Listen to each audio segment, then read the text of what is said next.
Dans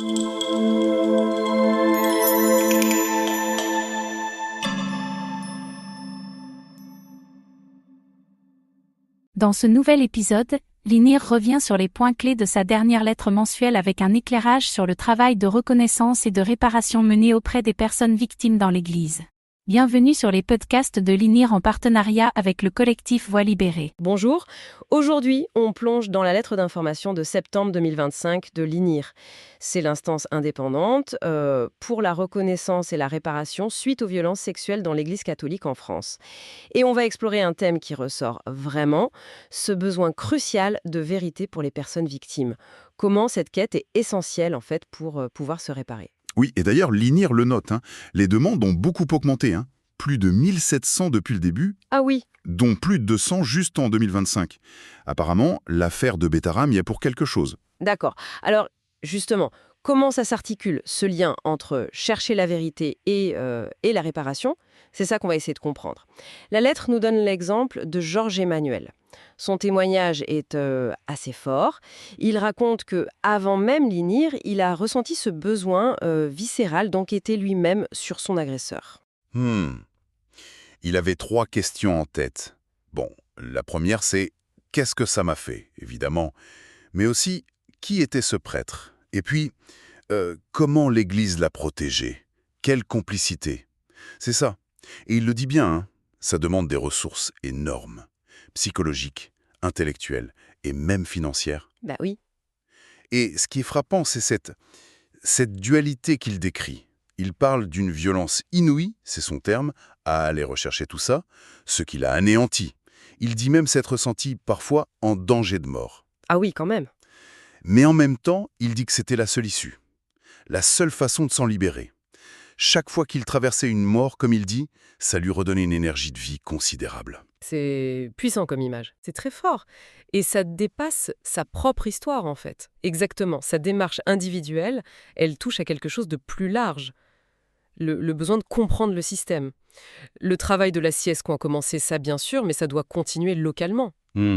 C'est pour ça qu'il lance un appel, avec un collectif d'ailleurs, pour que les diocèses fassent ce travail d'enquête. Il mentionne celui de l'Oise, qui aurait des réticences apparemment. D'accord. Et c'est là que l'INIR peut jouer un rôle, j'imagine, pour faciliter cette quête. Tout à fait. L'INIR accompagne ce chemin vers la vérité.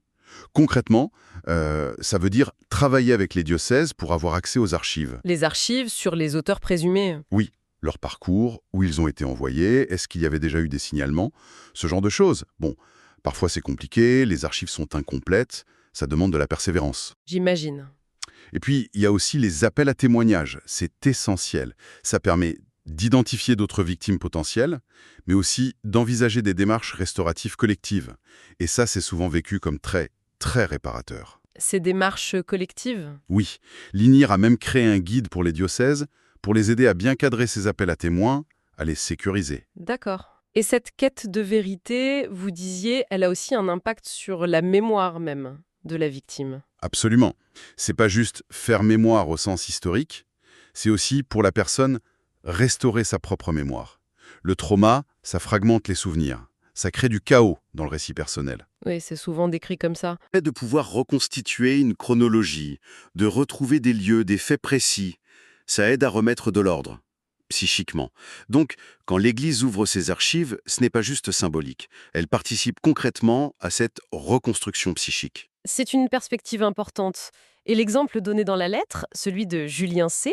et d'un évêque, Ah oui, c'est une belle illustration. ça montre comment ça peut marcher quand il y a une vraie volonté. L'évêque a partagé le dossier en toute transparence, et ça a permis une reconnaissance mutuelle, comprendre ce qui s'est passé, les manquements, et puis voir comment avancer.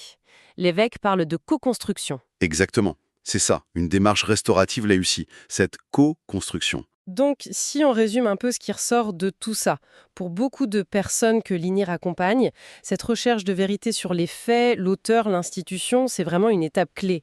On ne peut pas faire l'impasse dessus pour la réparation. C'est ça, c'est souvent un chemin difficile, douloureux même. Ça demande du courage, du soutien aussi, mais le potentiel libérateur est immense. Et l'INIR est là pour faciliter, en lien avec les diocèses. Cette coopération est cruciale. Et l'INIR évalue aussi son propre travail, c'est ça, hein? Oui, ils ont lancé une évaluation externe avec l'Institut Robert Badinter. L'idée, c'est de voir si les démarches qu'ils proposent répondent bien aux attentes des personnes, notamment en termes de sentiment de justice. C'est important qu'ils fassent ça. Oui, une démarche qualité en quelque sorte. Essentiel, tout à fait. Et tout ça, ça nous amène peut-être à une réflexion plus large, non? Comment une institution, quelle qu'elle soit, peut vraiment accompagner cette recherche de vérité individuelle, sachant que ça va forcément la confronter à son propre passé, à ses propres failles parfois. Hmm. C'est une question fondamentale. C'est sans doute une des clés pour continuer à avancer sur ce chemin complexe de la reconnaissance et de la réparation. Une question qui reste ouverte. INIR écouter, reconnaître, réparer. Un podcast pour faire entendre les voix longtemps restées silencieuses. Si vous souhaitez saisir l'instance nationale indépendante de reconnaissance et de réparation, vous pouvez écrire à l'adresse suivante: contact@inir.fr ou envoyer un courrier à INIR 41, boulevard du Montparnasse, 75 006 Paris.